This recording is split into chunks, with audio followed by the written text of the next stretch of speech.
नमो अरिहन्तानं नमो सेतानं नमो आयर्यानं नमो कुवच्छायानं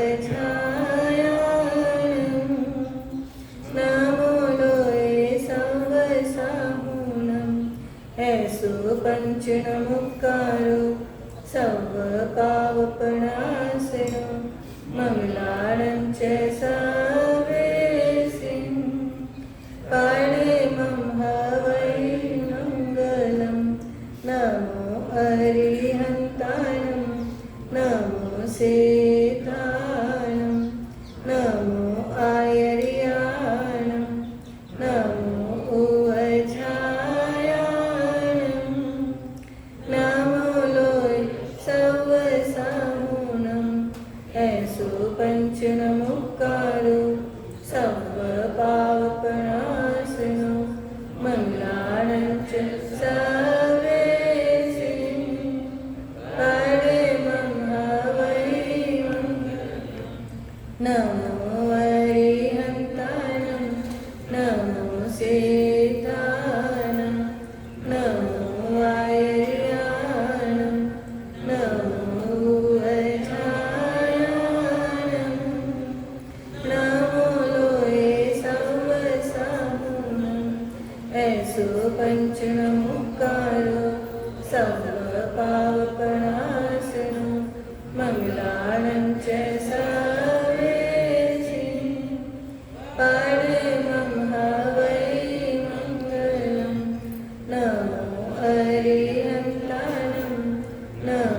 सेदानं नमो आयर्यानं नमो उवत्थायानं नमो लोय सर्वसहुनं ऐसो पंचनमुकारो सर्वपापनाशनो मंगलानं च सर्वेषु परमं हवै मंगलं नमो हरिहन्तानं नमो सेदानं नमो आयर्यानं नमो उत्थायानं नमो लोय सर्वसहुनं ऐसो पंचनमुकारो सर्वपापनाशनो मंगलानं च सर्वेषु परमं हवै।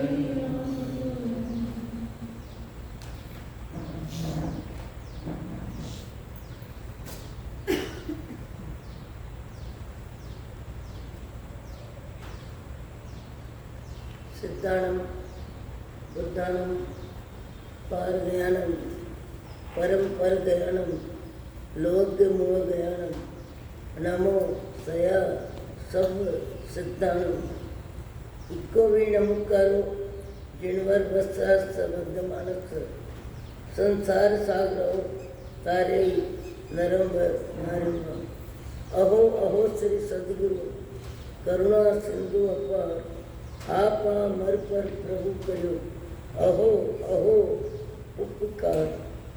अनंत शुद्ध आत्माओं को नमस्कार। शुद्ध आत्म स्वरूप प्राप्ति का लक्ष्य जिनका बन चुका है, प्रयत्नशील उन सभी साधकों को नमन नमन नमन। प्रभु परमात्मा देवादिदेव भगवान महावीर स्वामी के शासन में राजस्थान की धरती कोटा शहर दानवाड़ी दादावाड़ी परिसर में आप हम सब सम्मिलित हैं अपने ही चेतन चिदानंद को जागृत करने के लिए। पर्वादिराज पर्युषण पर्व के बाद परस्पर तीर्थ यात्रा के लिए, बंधन व्यवहार के लिए, साधु साधना से क्षमा यात्रा के लिए लगभग आवागमन चालू रहता है, आना और जाना। जैसे कल आपके यहाँ से भी आपकी पेड़ी से 120 आदमी जा रहे हैं, आज तैयारी में लगे हैं सब। जाने का भी आनंद होता है, मुसाफरी का भी आनंद होता है, सत्संग का भी आनंद होता है, परिवार सम्मेलन का भी आनंद होता है। आज यहाँ साध्वी श्री आत्मदर्शना जी के भाई बहनों का परिवार एक साथ आया है। साधु साध्वी के भी दर्शन बंधन का व्यवहार लगता है। परिवार में भी एक दूसरे के संबंधों को संभालने में प्रवृत्ति रहती है। जन्म मरण के क्रम में सब अपने अपने समय को, अपने संबंध को, अपने परिचय को, अपनी आस्था को, अपनी श्रद्धा को सब स्वीकार करते हैं। कल एक बड़ा ग्रुप नाकोड़ा गया, कोई पालीताना जा रहे हैं, कोई सामने शिखर तीर्थ की यात्रा कर रहे हैं। मनुष्य का मन भ्रमणशील भी है। मनुष्य का मन भ्रमणशील भी है। मनुष्य का मन मनुष्य भाव में, बाह्य जगत में, जीवन शैली में, खाने में, पीने में, पहनने में, ओढ़ने में, व्यापार में, धंधे में, परिचय में, प्रसिद्धि में, सब तरफ व्यक्ति का व्यवहार होता है और सब तरफ व्यक्ति मानसिक रूप से जुड़ता भी है। कई व्यक्ति त्याग में, चातुर्मास लगने के बाद माहौल अलग होता है, दीपावली के बाद माहौल अलग होगा, गर्मी में माहौल अलग होता है, सर्दी में माहौल अलग होता है। चातुर्मास लगता है तब से माहौल में धार्मिक रुचि जिनकी है पनपती है, बढ़ती है, त्याग में, तप में, भक्ति में, दान में, पुण्य में। और कई व्यक्ति अपने जीवन में ऊंचे अच्छे कार्यों में तन मन धन बुद्धि प्राणों का अधिक में अधिक उपयोग करते हैं। कई व्यक्ति अपने पूरे जीवन को ही बदल लेते हैं। जैसे कल ही मैंने बताया था, शांति लाल गोलचा मद्रास के जाने पहचाने खरतरगत परंपरा में विशेष रूप से श्रद्धा रखने वाले और मंदिर निर्माण में भी जिनका पूरा सहयोग। कौन सा मंदिर अभी बना मद्रास में? धर्मनाथ मंदिर। पर 70 वर्ष की उम्र आने के बाद, शायद 75-70 के बीच में होंगे, सब कुछ अनुकूलता, सब कुछ सुविधा, सब कुछ साधन, धार्मिक रुचि, दान रुचि, भक्ति में रुचि, साधु व्यवहार में रुचि, समाज सेवा में रुचि, और सब तरफ रुचि का लाभ वर्षों से ले रहे थे। पर वर्षों से लेने के बाद भी एक समय आया जब भाव जगत में मुनि बनने का मनोरथ पैदा हो गया, और मुनि जीवन जीने के लिए इस उम्र में अपने आप को काबिल बना लिया। हमारा भी बहुत ज़्यादा परिचय गुरुवर्य विचक्षण सिंह जी महाराज के प्रति तो प्राणों से न्यौछावर, आज से नहीं सदा से, जब से दत्त सूर्य मंडल की स्थापना हुई और सन 67 का चौमासा जब मद्रास हुआ, दत्त सूर्य मंडल की स्थापना हुई, तब से अब तक उनके परम श्रद्धा की भावना विचक्षण सिंह जी महाराज के प्रति सदा ही थी। अभी जब मुझे मिले पहले दीक्षा से पहले, मैंने कहा आपका धार्मिक जीवन है, बहुत अच्छा जीवन है, कोई जीवन में काफ़ी अच्छा ही है, उसके बाद इस उम्र में मुनि बनने का मनोरथ कर रहे हो? हालांकि बिना चप्पल के तो जवानी से चलते थे, कभी चप्पल पहनते नहीं थे, भर गर्मी हो कि जो भी हो, 1-2 किलोमीटर 3-4 किलोमीटर जो भी जाना पड़े, पाँव में चप्पल पहनना उनके स्वभाव में नहीं था। नित्य एकासन करना, अहिमिल करना, उपवास करना। पर उसके बाद भी मुझे लगा कि इस उम्र में सारी घर की सुविधाओं का त्याग करके और मुनि जीवन में प्रवेश लेने की भावना कर रहे हैं, और वो भी वृद्धावस्था में। पर मनोबल इतना मजबूत था, इतना मजबूत था कि उन्होंने दीक्षा लेके बोले सबसे बड़ा लाभ मिलेगा परिग्रह राग का त्याग। परिग्रह राग के त्याग की बात मैंने 2 दिन पहले भी की, और बात करने जैसी है। कभी कभी किसी व्यक्ति के भाव जगत में ऊंचे विचार आ जाते हैं, और ऊंचे विचार आने के बाद टिक जाते हैं, और ऊंचे विचार टिक जाते हैं तो व्यक्ति ऊंचे विचारों को कार्यान्वित करने के लिए प्रयत्नशील हो जाता है। मुझे 3 दिन पहले ही आचार्य पीयूष सागर सूरेश्वर जी महाराज के शब्दों को सुनने का मौका मिला, तो कह रहे थे कि श्रवण रत्न नाम दिया उनका, शांतिलाल गोलचा का नाम है श्रवण रत्न।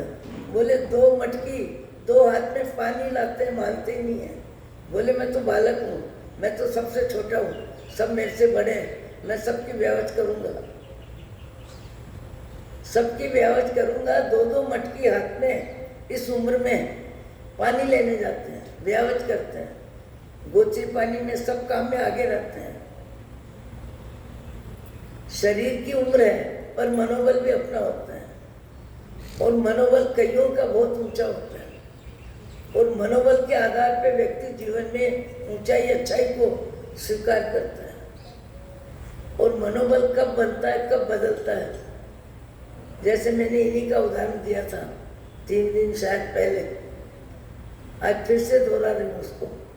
परिग्रह राग।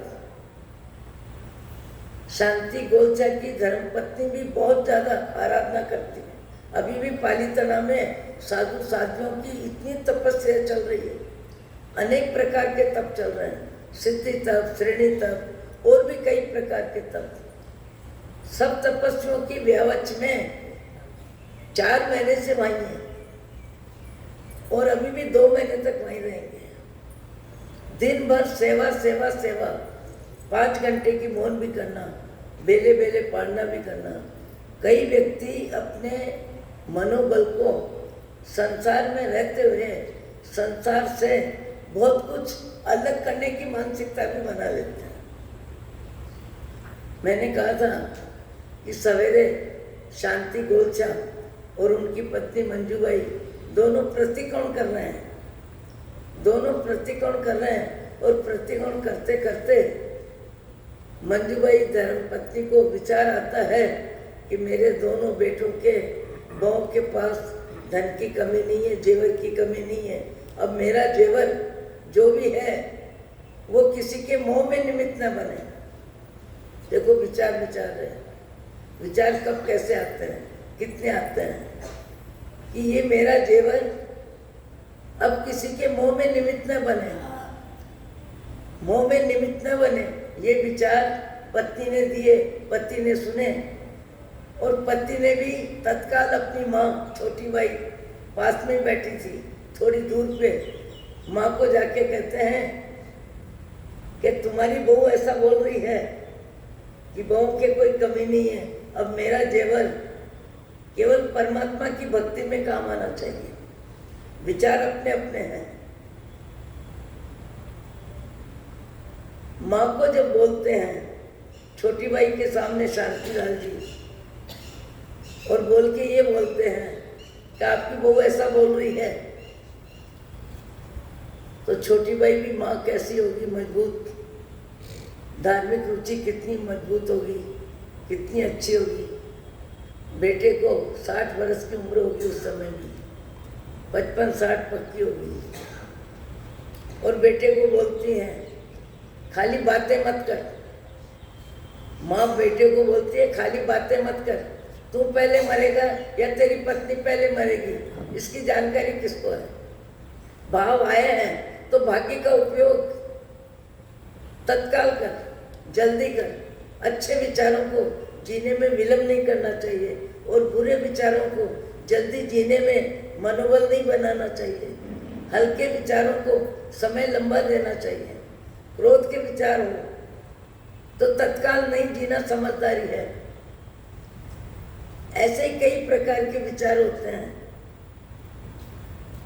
और माँ के शब्द चोट कर गए और पूरा जेवर 40-50 लाख में जो भी बिका उसका कार्य हो गया और सिद्धाचल तीर्थ पे द्राविड़ भारी खिल्ल की क्या बना दी, टूट बना दी,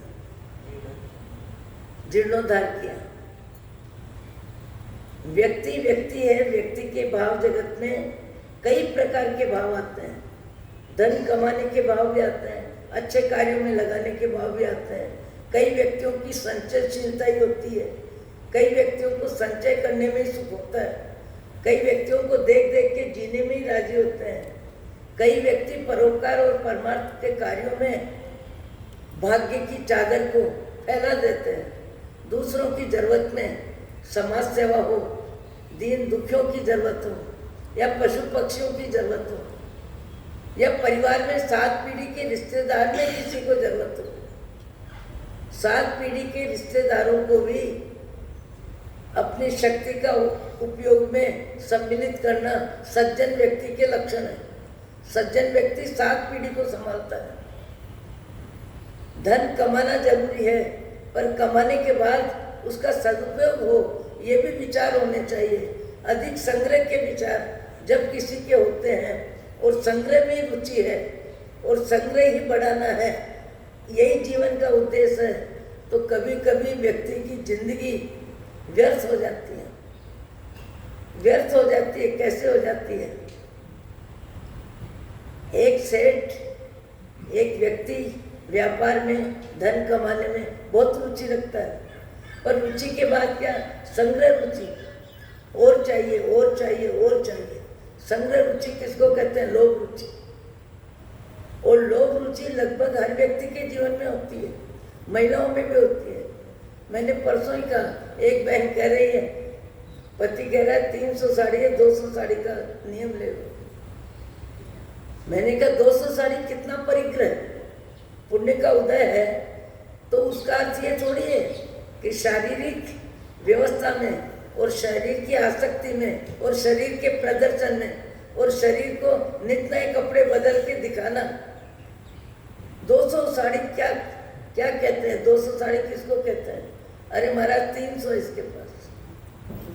परिग्रह बढ़ने पर परिग्रह का राग जो व्यक्ति केवल मोह की जिंदगी में करता है, केवल खाने पीने में करता है, और कई व्यक्ति संचय में करते हैं। आपको आश्चर्य होगा, कल ही मैंने पढ़ा एक उदाहरण कि एक सेठ संचय संचय संचय, मनोवृत्ति सबकी अलग अलग होती है। जितने व्यक्ति उतने ही विचार होते हैं, उतने ही मन होते हैं, ऊंचे भी होते हैं, अच्छे भी होते हैं, सामान्य भी होते हैं, सब प्रकार के विचार होते हैं, और विचार बदलते भी। निमित्त के अनुसार विचार अच्छे भी आते हैं। जैसे अभी पालीताना में 600 व्यक्ति, लगभग 650 व्यक्ति उपदान कर रहे हैं। किसी की बहन जा रही है तो बहन का मन हो गया, किसी की भाभी जा रही है तो देरानी जिठानी का मन हो गया, अच्छा आप भी जा रहे हो, मैं भी चलती हूँ। एक दूसरे के प्रोत्साहन में भी धर्म कार्य होता है, एक दूसरों के भाव जगत में भी धर्म कार्य होता है, और एक दूसरों की व्यवस्था में नंबर लेने में भी धर्म कार्य होता है। मैंने बताया था कि भद्रावती तीर्थ में 2 व्यक्ति आते हैं एक साथ, एक धमतरी से आते हैं, एक मुंबई से आते हैं, दोनों का जन्मदिन है, और जो दोनों जन्मदिन का लाभ लेने के लिए परमात्मा की पक्षाल की बोली ले रहे हैं, परमात्मा की पक्षाल की बोली ले रहे हैं, और दोनों इस मनोबल से आए हैं कि आज मेरा जन्मदिन है, मुझे परमात्मा की पक्षाल का लाभ लेना ही है। और दोनों एक दूसरे से मिले नहीं है, भाव शक्ति भी है और भाग्य शक्ति भी है, दोनों प्रकार की शक्ति है। ऐसी स्थिति में बोली बढ़ते बढ़ते 1.5-2 लाख तक चली गई, और 2 में से आखिर छूटती तो एक की, जिसकी बोली छूट गई, और जो बोली में बराबर चल रहा था, जिसकी बोली छूटी, वो तत्काल उस व्यक्ति के पास आया, बम्बई या धमतरी जहाँ के भी थे, कि आपको बहुत बहुत साधुवाद है, आपकी उदारता, आपकी परमात्मा भक्ति, आपकी लगन ने मेरे से आज इतना ज़्यादा अर्थ लाभ परमात्मा की भक्ति में लगाने का मौका मिला। और मौका इसलिए मिला कि आप बढ़ते जा रहे थे, आप बढ़ते जा रहे थे, मैं भी बढ़ता जा रहा था। सामने वाला बोलता है मेरा जन्मदिन था, इसलिए मैं जन्मदिन मनाने आया, और जन्मदिन मनाने आया इसलिए मैंने बोली छोड़ी नहीं। सामने वाला कहता है मैं भी छोड़ता नहीं, पर मुझे लगा आखिर छोड़नी तो पड़ेगी। जिसने बोली ली उसके विचारों में विवेक, समझ, सद्भावना, उपकार बुद्धि, कृतज्ञता के भाव कहने लगे, चलो आप और मैं दोनों भगवान का कलसा 2 तरफ से दोनों एक साथ करेंगे, दोनों एक साथ करेंगे, क्योंकि आपकी भी भावना में कमी नहीं थी, तभी तो इतनी लंबी बोली ली, और इतनी बोली आपने बोली तभी तो मुझे बड़ा लाभ मिला। वो कहते नहीं आपकी बोली आपने बोले नहीं, आप और मैं दोनों तरफ परमात्मा के कलश एक साथ करेंगे। आप भी जन्मदिन मनाने आए हो भगवान की भक्ति में, और मैं भी जन्मदिन की पक्षाल के लाभ से आया हूँ, इसलिए दोनों ही एक साथ करेंगे। सज्जन व्यक्ति के स्वभाव में उदारता होती है, सद्भावना होती है, सहयोग की भावना होती है, उदारता की भावना होती है। सज्जन व्यक्ति में सद्गुणों की अधिकता होती है, और सद्गुणों की अधिकता होती है उसे सज्जन कहते हैं, उसे ही सज्जन कहते हैं। दोनों ने कलसा किया और दोनों ने परमात्मा की पक्षाल का लाभ लिया। पेड़ी पे जब लिखाने गए तो जिसकी बोली छोटी वो तो लिखा ही रहा है, पर जिसकी बोली छूटी नहीं, लाभ मिला, उसने कहा भैया इनसे बाद में मैं था, मेरा भी लिख लो। मुझे भी लाभ मिल गया, पक्षाल का लाभ मुझे लेना था, लाभ मिल गया। इन्होंने इनके नाम की बोली छूटी, पर मेरे भी भावों में वहां तक भगवान की भक्ति में पैसा छोड़ने का भाव था। दोनों व्यक्तियों ने बोली का पूरा पैसा लिखाया। उसने 2.25 लाख रुपया, उसने 10,000 पहले का लिखाया। देखो भाव जगत अपना अपना होता है। भाव जगत बढ़ता भी है, भाव जगत घटता भी है, भाव जगत बदलता भी है, भाव जगत में कंजूसी भी आती है, भाव जगत में उदारता भी आती है, भाव जगत में मन बदलने की क्षमता भी होती है। कई व्यक्ति अपने भाव जगत को बदलने का प्रयत्न करते हैं। अरे 40 वर्ष हो गए, 50 वर्ष हो गए, अभी तक अपन सामायिक भी नहीं करते हैं, नौकरसी के पचखांड भी नहीं करते हैं, रात्रि भोजन भी नहीं छोड़ते हैं, दीन दुखियों की सेवा में भी समय नहीं देते हैं। आखिर अपने को भी मनुष्य भाव मिला है और सदा के लिए तो नहीं मिला है, सबको छोड़ के जाना है। तो हे जीवाराम, तुझे कहाँ यहाँ रहना है, तुझे भी तो जाना है। तो जाने से पहले कुछ ऐसा प्रयत्न कर ले, ऐसा पुरुषार्थ कर ले कि तेरे को आने वाले भव में पशु का शरीर न मिले।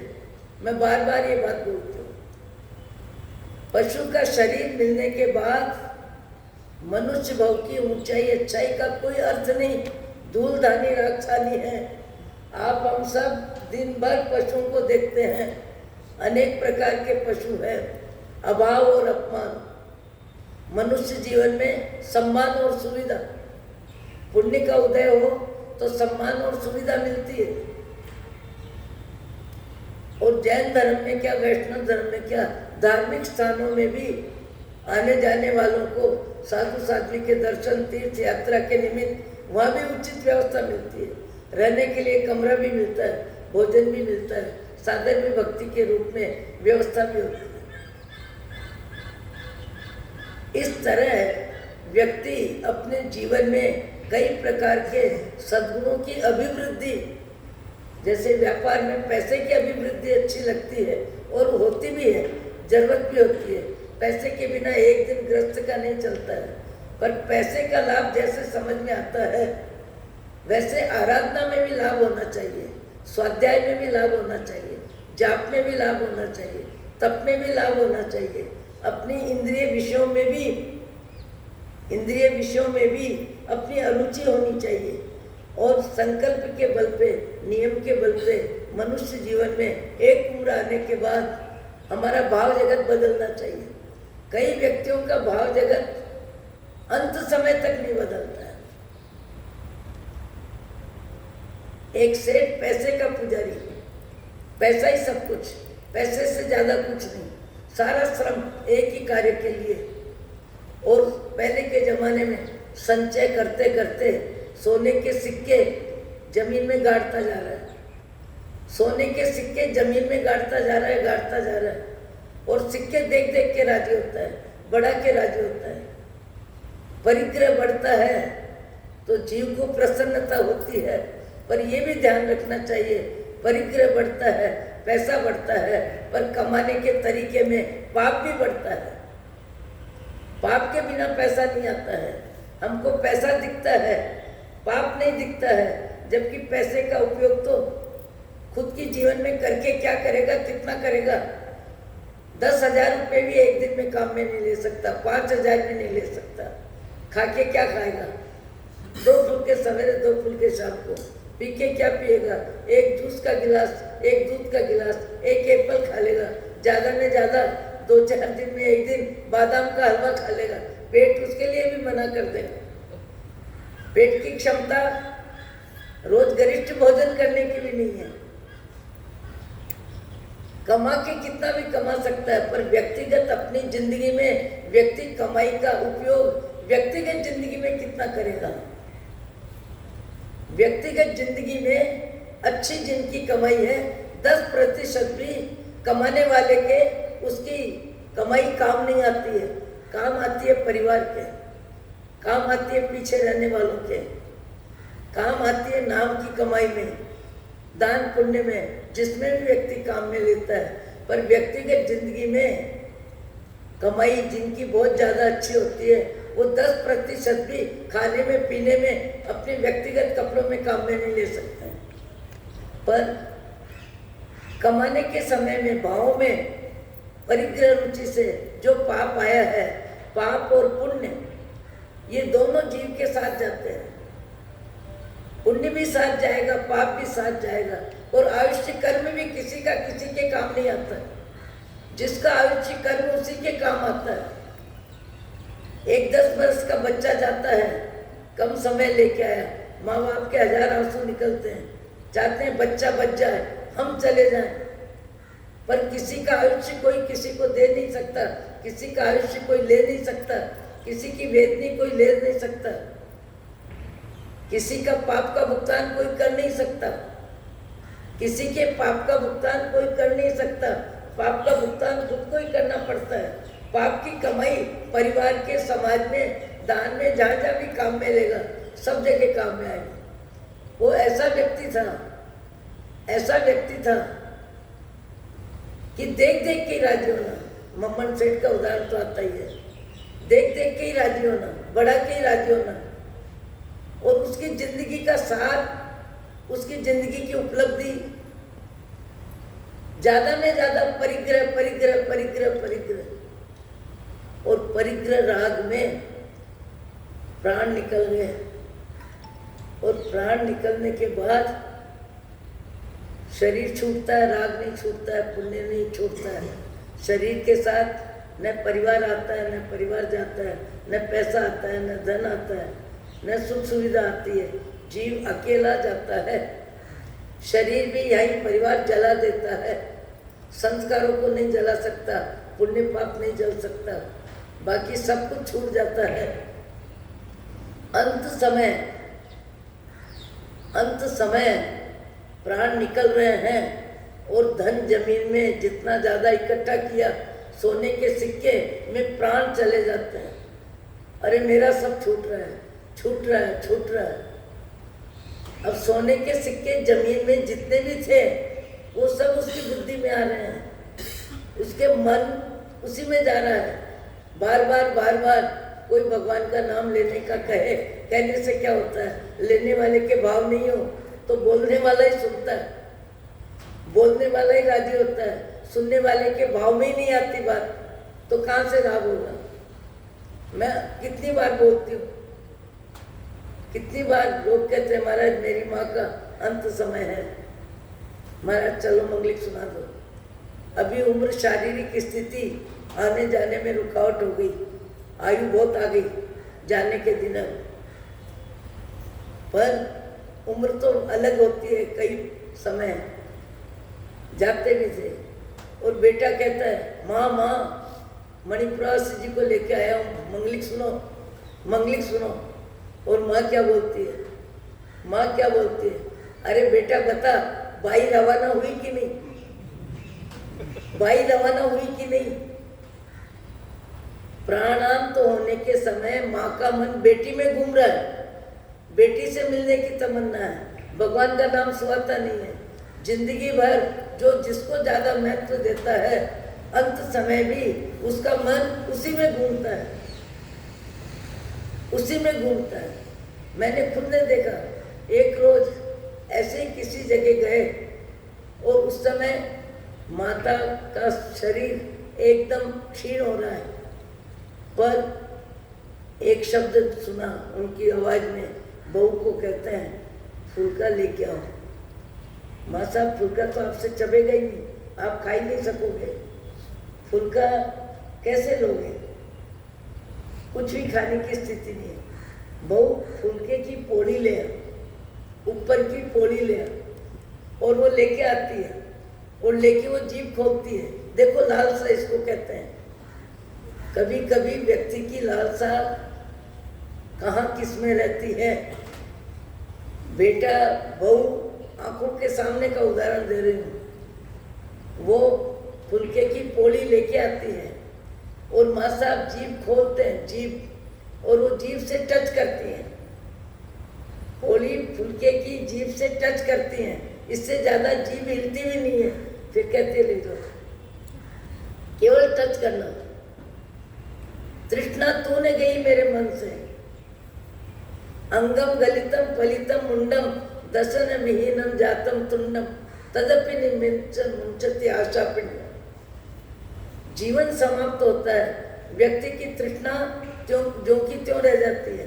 और कई व्यक्ति तृष्णा को पहले शांत करते हैं, यम नियम संयम के आधार पे अपना जीवन बदलते हैं, विचार बदलते हैं, सोच बदलते हैं, क्षमा भाव आता है, सहनशीलता आती है, उदारता का गुण आता है, सब जीवों से क्षमा याचना करने का भाव आता है। किसके साथ मेरे जीवन में कब कैसे संबंध बने, उन संबंधों को याद करके व्यक्ति एक एक से क्षमा याचना भी करता है। यहाँ सेठ के प्राण निकल रहे हैं, और प्राण कहाँ फंसे हैं? सोने के सिक्के में। और सोने के सिक्के 100-200 नहीं, इससे भी ज्यादा, और प्राण निकल जाते हैं। वो सेठ का जीव मनुष्य भाव से अति तृष्णा में, अति लालसा में, अति परिग्रह रुचि में, प्राणांत के समय भी मन सोने में है, सिक्कों में है, और चूहा बनता है। चूहा बनता है, और चूहा बनके वहीं इर्द गिर्द घूमता है, इर्द गिर्द ही घूमता है। मनुष्य का मन जिसमें होता है उसके इर्द गिर्द ही घूमता है। इर्द गिर्द इतना घूमता है, इतना घूमता है। इधर योग संयोग से कुमारपाल महाराजा, जिनका हम नाम लेते हैं अतीत के इतिहास में, वो कुमारपाल महाराजा तो बाद में बने, पहले सामान्य व्यक्ति थे। आर्थिक संकट था, गरीबी थी, सामान्य व्यक्ति के रूप में थे।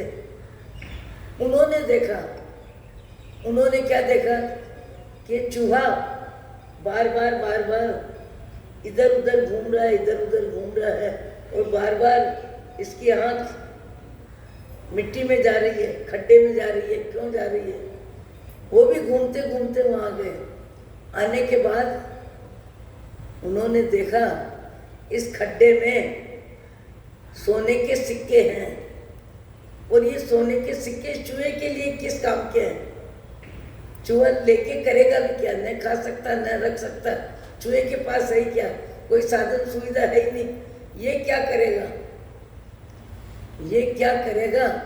इस विचार से कुमारपाल नाम के व्यक्ति ने उस सिक्कों का ढेर उठा लिया, ले लिया। किसके तो कोई काम के नहीं है, पर वो सिक्कों का राग, सिक्कों का मोह, क्योंकि चूहा भी पंचेंद्रिय है, तड़फड़ा के, चक्कर काट काट के, तड़फड़ा के वहीं प्राण छोड़ता है। जब वो प्राण छोड़ता है तब कुमारपाल नाम के व्यक्ति, जो बाद में महाराजा बने, समय बदला, परिस्थितियां बदली, वो प्रकरण अभी नहीं है। उनको एहसास हुआ कि मैंने जहां से सोने के सिक्के लिए, इसका शरीर बदल गया, गति बदल गई, चूहे के शरीर में आ गया, पर इसके प्राणों में पैसा ही सब कुछ होगा। इसलिए ये प्राण में तड़फड़ा के, दुखी होके, चक्कर काट काट के, और जैसे तैसे उसके प्राण निकलते हैं। और फिर कुमारपाल महाराजा ने समय बदलने पे, अनुकूल समय आने पर प्रायश्चित के रूप में कौन सा मंदिर बनवाया? तारंगा तीर्थ, तारंगा तीर्थ का मंदिर कुमारपाल महाराजा ने बनवाया, प्रायश्चित में बनवाया कि उस चूहे की जिंदगी में प्राणांत उपसर्ग आया, प्राणांत परेशानी हुई, प्राणांत लोभ कषाय में वो तड़फड़ा के मरा, उसका मैं प्रायश्चित करूं। और प्रायश्चित करने में आज हजारों लाखों आदमी दर्शन करने जाते हैं, नाकोड़ा जाते हैं, सिद्धाचल जी जाते हैं, संकेश्वर जाते हैं, और कहाँ कहाँ जाते हैं, देलवाड़ा जाते हैं, राणकपुर जाते हैं, और तारंगा भी जाते हैं। हमने भी पदयात्रा में एक बार तारंगा की यात्रा की है। परिग्रह जीवन की आवश्यकता है। परिग्रह के बिना ग्रस्त जीवन एक दिन भी नहीं चलता है। पर परिग्रह के साथ भी परिग्रह की आसक्ति, परिग्रह रुचि अति में नहीं होनी चाहिए। अति में होने से परिग्रह का संग्रह तो परिवार के समाज में काम आएगा, पर परिग्रह कमाने में जो पाप का बंध है उसका संबंध किसी और से नहीं हो सकता। आपको हमको पता है, भगवान महावीर जैसे महावीर मोक्ष जाने से पहले ये परिग्रह रुचि ठीक से समझ लीजिए। आहार का राग, परिग्रह का राग, रसना का राग, वासना का राग, संतान का राग, ये 4 प्रकार के राग 1,84,000 योनि में भटकने वाले सब जीवों में होता है। मनुष्य में ही होता है, ऐसा नहीं है। चींटी में भी होता है, चूहे में भी होता है। चींटी में हमारा एक बार चातुर्मास धौलका कलिकुंड दत्तसूरी दादा गुरुदेव की जन्मभूमि में था और मेरे को शारीरिक अस्वस्थता, बीमारी में 9 महीने में वहाँ रही और डॉक्टर नट्टू भाई ने विशेष रूप से इलाज किया। उस समय भंवरी भाई रामपुरिया, जिनके भाई आज यहाँ हैं, वो भी वहाँ थे। वो भी सेवा में समय देते थे, व्यवस्था में जवाबदारी निभाते थे। उन्होंने अलमारी में 3 खंड अलमारी के ऊपर के खंड में आधा किलो बादाम रखे होंगे। वो आधा किलो बादाम 1 महीने के बाद ध्यान आया होगा निकालने के, और जब बादाम निकालने गए, छिलका बादाम का ज्यों का त्यों, आंखों से देखा, छिलका बादाम का ज्यों का त्यों, ऐसा लगे कि बादाम ही है। और चींटियों ने किस कला से, किस तैयारी से सारे बादाम भीतर से जरा भी गिर का दाम नहीं है और बाहर में छिलका ज्यों का त्यों है। उन्होंने बताया, देखो महाराज साहब, ये परिग्रह रुचि का नाटक। चींटी जैसे जीव ने भीतर से गिर सारी निकाल के खाई। 1-2 ने नहीं, 150 ने खाई होगी, 100-200 ने खाई होगी, पर बाहर से छिलका ज्यों का त्यों अखंड है। आंखों से देखा। आहार संज्ञा, भय संज्ञा, परिग्रह संज्ञा, जीजी विषा संज्ञा, आहार संज्ञा, भय संज्ञा, मैथुन संज्ञा, परिग्रह संज्ञा, 4 संज्ञा यानी संस्कार। 4 गति 84 लाख योनि के जीवों में ये 4 भाव सदा सब में रहते हैं, किसी में कम, किसी में ज़्यादा। जब आत्मा में सम्यक दर्शन होता है, जब आत्मा में उपादान योग्य होता है और आत्मा के ज्ञान के लिए सम्यक दर्शन की भूमिका बनती है और सम्यक दर्शन की भूमिका बनती है, तब आत्मा शरीर और आत्मा 2 का भेद विज्ञान, तत्व ज्ञान होता है। उसके बाद व्यक्ति शारीरिक जिंदगी में जीने का, विवेक से जीवन जीने की उसकी योग्यता बढ़ जाती है। और योग्यता इतनी बढ़ जाती है कि कई व्यक्ति तो जीवन में बहुत जागृति के साथ जीवन जीते हैं, बहुत जागृति के साथ जीवन जीते हैं, और ऐसा जीवन भी जीते हैं जिसमें कोई तकलीफ भी नहीं। अभी मैंने कुछ दिन पहले ही कहा, कई व्यक्ति पूरे दिन उपवास नहीं करते, नाश्ता करते हैं, पानी पिया और नौकार मंत्र गिन लेते हैं कि जब तक मैं नाश्ता, पानी, खाने पीने, दवा लेने की क्रिया नहीं करूं, वहां तक मुझे पचक खाना। ये अपने अंगूठी के पचक खान होते हैं। चांदी का छल्ला इस हाथ में है तो खाना पीना खुला, इस हाथ में है तो खाना पीना बंद। कई व्यक्ति 3 नौकार गिन लेते हैं। आज की प्रजा में धार्मिक संस्कारों की अति में कमी है और नियमावली की जानकारी भी नहीं होती है। 10 प्रकार के पचक खान किसको कहते हैं? जाति के जैन है। संस्कार और धार्मिक ज्ञान आज की प्रजा में दुनिया भर की बुद्धि है, दुनिया भर का परिश्रम है। कई प्रकार की विद्याएं विदेश में जाके पढ़ते हैं, लाखों रुपये कमाते हैं, हजारों क्या लाखों करोड़ों कमाते हैं, पर जैन धर्म, जाति से वो जैन है, पर धार्मिक संस्कार, धार्मिक ज्ञान में पूरी तरह अंगूठा छाप होते हैं। अंगूठा छाप किसे कहते हैं? 80 बरस पहले किसी उम्र को महिला को यदि पैसे को लेकर के बैंक में जमा कराया, उसका प्रमाण कराना, तो कहते थे अंगूठा लगा दो, क्योंकि नाम लिखना नहीं आता था, अक्षर नहीं आते थे, अंगूठा लगा दो। आज कितने भी बुद्धिमान व्यक्ति है, कितने भी समझदार है, कितने पढ़े लिखे, आज तो विज्ञान ने कमाल कर दिया। विज्ञान ने इतना कमाल कर दिया कि मोबाइल दुनिया को समेट ली, मोबाइल में दुनिया सिमट गई। मेरी जैसी साध्वी पूछती है, मोबाइल जिसके पास है, भैया बता अजमेर कितना, अजमेर से पाली कितना, पाली से अहमदाबाद कितना। 2 मिनट नहीं लगे, आधा मिनट में यहाँ से वहाँ इतना, यहाँ से वहाँ इतना, यहाँ से वहाँ इतना। 4 विदेश की अलग अलग देश में रहने वाली 4 बहनों को माँ कहती है मेरी 4 बेटियों को एक साथ मंगलिक सुना दो। मैंने कहा बेटियां कहाँ है? कोई जापान है, कोई जर्मन है, कोई लंदन है, कोई अमेरिका है। फिर कैसे?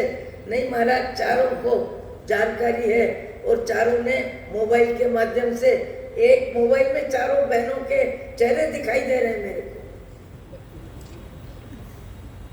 विज्ञान ने दुनिया को समेट दिया, शारीरिक साधन सुविधाएं बढ़ा दी, फिर भी मरने वाला कहाँ गया? आज मोबाइल के पास जवाब नहीं है।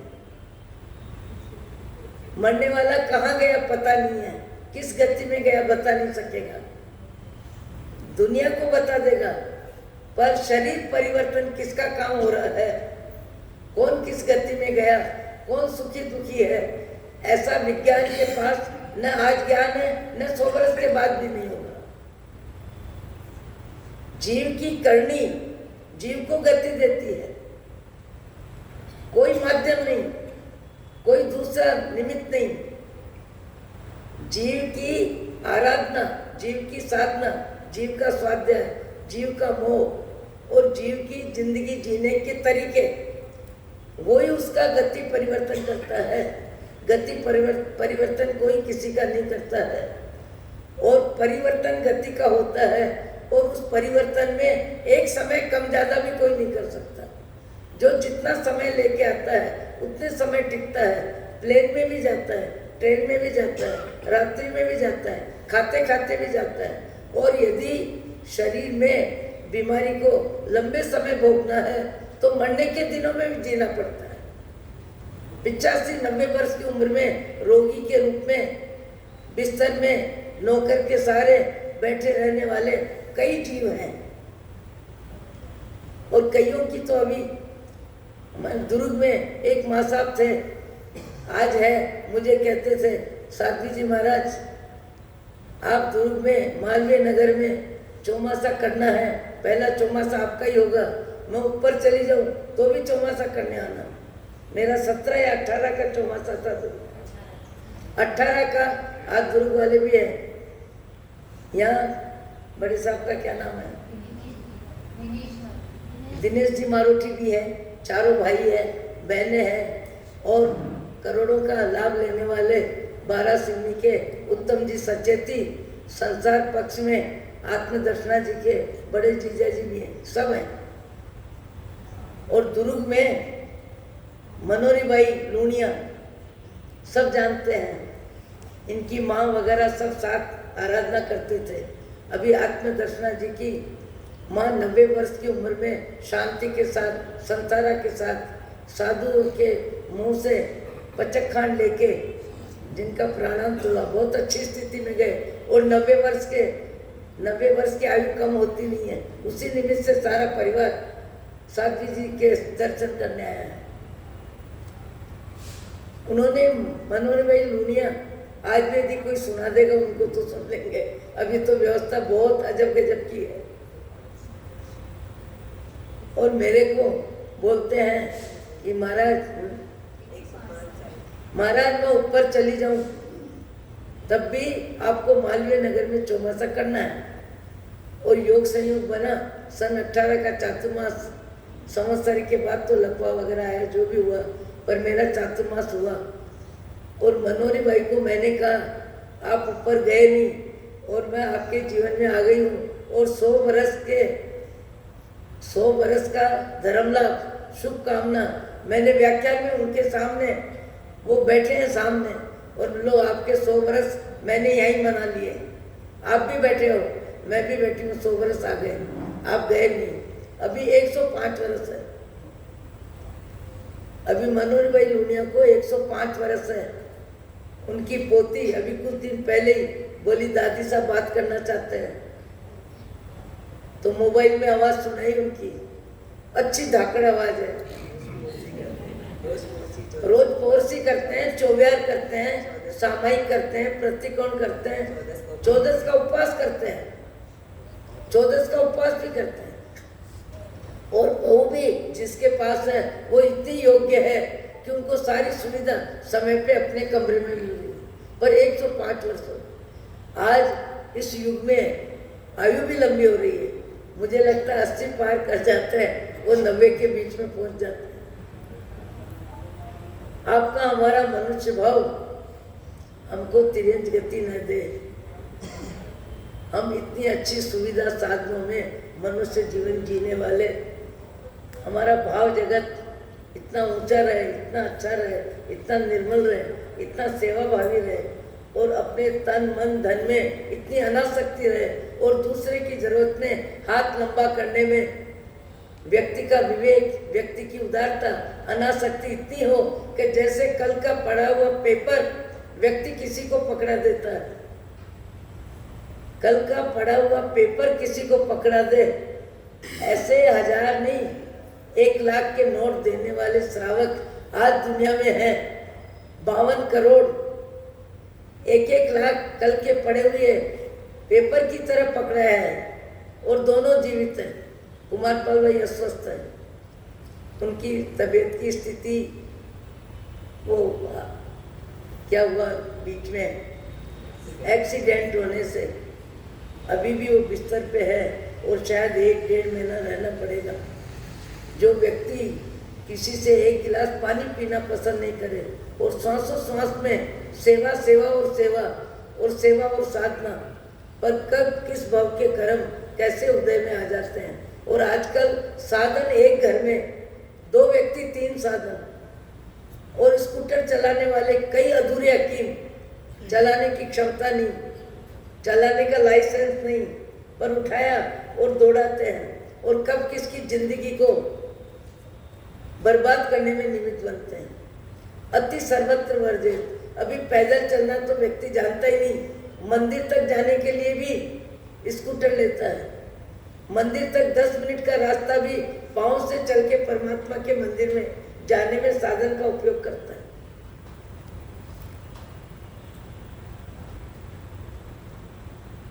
आपका हमारा सत्संग में बैठना, सत्संग में बोलना, सत्संग समझना और सत्संग समझाना मेरा भी तभी सार्थक है जो मेरे शब्द जीने में काम आएंगे। मेरे बोले हुए शब्द मेरे जीवन में काम आएंगे, वो सत्संग मुझे फलदायी होगा। सुनाने में मेरा लाभ नहीं है, सुनाने में सुनने वाले की जितनी योग्यता होगी, जैसी योग्यता होगी, अपने विचारों को बदलने की क्षमता होगी, ऊपर उठाने की क्षमता होगी। अच्छे व्यक्ति क्रोध के विचार, किसी के क्रोध के विचार लंबे समय अपने दिल दिमाग में जीवित नहीं रखते। अच्छे व्यक्ति किसी का हल्का आचरण अपनी जबान से बोलने में उनकी जिह्वा में दही जमता है, ऐसे भी व्यक्ति देखे हैं। गुणीशु प्रमोदम, गुणी जनों को देख हृदय में मेरे प्रेम उमड़ा हुए, ऐसे भी व्यक्ति मैंने देखे हैं कि जो गुणी जनों की प्रशंसा करने में उदार हैं, दिल खोल के बोलते हैं। पर मैंने पहले बोला, एक ऐसा भी व्यक्ति देखा मैंने, एक शब्द भी किसी की निंदा का बोलने में जिनकी जिह्वा हिलती नहीं है, जिनकी जिह्वा हिलती नहीं है, जिनका दिमाग काम करता ही नहीं है, और ऐसे बैठ जाते थे जैसे कोई नींद ही आ रही है, जैसे बोलना आता ही नहीं। मैंने सुना दिया, अच्छे विचार में बार बार सुनाती हूँ। बड़ौदा के जसू भाई, 3 से 4 हमारा 4 महीने सत्संग हुआ। अभी भी नरेश जी वगैरह सब आके गए, अपने साथी जी का चातुर्मास है। तब भी मैंने कहा जसू भाई को दिल से निकालना मुश्किल है, जसूभाई का व्यक्तित्व दिल में आज भी जीवंत है, क्योंकि उनके विचारों में इतनी ऊंचाई, इतनी अच्छाई, और किसी की निंदा में जबान हिले ही नहीं, जैसे कोई नींद आ गई। ऐसे भी व्यक्ति इन्हें गिने होते हैं जो कभी किसी की कमी बताने के लिए जिनकी जिह्वा हिलती नहीं, और शरीर आत्मा का इतना भेद विज्ञान, इतना भेद विज्ञान। देखो, इसमें भी जीव तुम्हारा हमारा जैसा ही है, जीव में फर्क नहीं है, गति का फर्क है। यहाँ साधन क्या है, सुविधा क्या है, व्यवस्था क्या है। हाँ, ये गया, निकल गया। इनको भी प्राण प्रिय है, इनको भी भोजन चाहिए, इनको भी निद्रा चाहिए, इनको भी संतान चाहिए, इनको भी जीने की अभिलाषा होती है। चार संज्ञा सब जीवों में होती है, पर इनके जीवन में पाप का सद्भाव है, पुण्य का अभाव है। आपके हमारी जिंदगी में पुण्य का प्रबल उदय है। क्या खाने पीने की व्यवस्था, रहने की व्यवस्था, स्नान की व्यवस्था, कपड़ों की व्यवस्था, कपड़े बदलने की व्यवस्था, और पुण्य का उदय। शरीर एक और शरीर की सुविधाएं अनेक। जैसे व्यक्ति के जीवन में पैसा बढ़ता है, सबसे ज्यादा उसकी शारीरिक सुविधाएं बढ़ती है, सबसे ज्यादा पैसे का प्रदर्शन बढ़ता है, सबसे ज्यादा व्यक्ति नाम ख्याति में रुचि लेता है। पर पाप का उदय हो तो पशु गति में पराधीन, अपमान और अभाव की जिंदगी जीना पड़ता है। मैं बार बार एक ही निवेदन करती हूँ कि मनुष्य भाव की ऊंचाई पे आने के बाद हमारे हल्के, तुच्छ, अति लोभ के, अति क्रोध के, अति रसना वासना के विचार इतने शांत हो जाए कि यहाँ से हमारा जीव पशु गति में जाने की भूल न करे। यदि पशु गति में जाएगा तो धड़ाम ऊंचाई से कहाँ जाएगा, एकदम नीचे, और जाने के बाद लाखों वर्ष पाप का ही उदय, पाप का ही भुगतान है, और पराधीनता और अपमान। मनुष्य जीवन जितना महत्वपूर्ण है, जीने में उतना ही विवेक भी जरूरी है, उतनी समझ भी जरूरी है, सद्गुण भी जरूरी है। जसूभाई को हमने धूलिया बुलाया, आए और जलगांव बुलाने के लिए कहा, तो जसूभाई अभी आ नहीं सकेंगे, शारीरिक स्थिति का जवाब दिया। जसूभाई, उनको शुगर की बीमारी ज़्यादा होगी, और कारण क्या बना पता नहीं, पाँव घुटनों तक निकालना पड़ा, तो उसकी भी उनको वेदना नहीं। क्या लिखते हैं, जसूभाई हमने 1.5 पाँव वाला सहज, जसूभाई हमने 1.5 पाँव वाला सहज। जसूभाई आनंदमा से, हूँ आत्मा आनंदमा छू। जसूभाई आने की स्थिति में नहीं है। जयपुर से कृत्रिम पाँव आएगा, वो लगेगा, तब जसूभाई चालता थसे। गुजराती में लिख रहे हैं कि जसूभाई चालता थसे, हूँ आनंदमा छू। शरीर और आत्मा दो का भेद विज्ञान, तत्व ज्ञान जिसे हो जाता है, वो शारीरिक अनुकूलता को भी और प्रतिकूलता को भी, अनुकूलता को अनासक्ति से भोगता है। ध्यान देना शब्दों पे, अनुकूलता को अनासक्ति से भोगता है, और प्रतिकूलता पाप के उदय को समता से भोगता है। पाप के उदय को समता से भोगता है, हाय तो वह नहीं करता। कर्म का भुगतान शांति से करता है, चुपचाप करता है। और अज्ञानी पुण्य में भी इतराता है और पाप में भी घबराता है। दोनों ही पाप के उदय, पुण्य के उदय में जीवन जीने की शैली में सम्यक ज्ञान जब तक नहीं आएगा, वहाँ तक व्यक्ति का जीवन मनुष्य भाव में सार्थक कैसे हो, ये प्रश्न रहेगा। अहो अहो श्री सद्गुरु करुणा सिंधु अपार, आपामन करे प्रभु करो, आहो आहो पुकार। जे स्वरूप समझा बिना पायो दुख अनंत, समझायो ते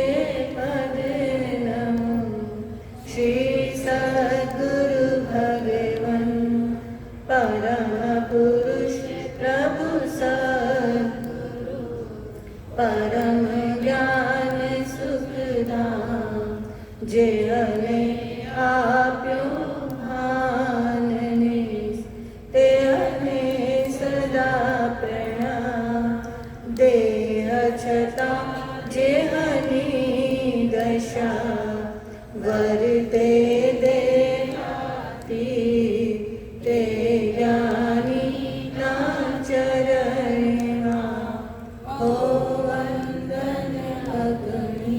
जिसके जो पचक खानो, किसी के उपवास हो सूर्य उदय अवतठम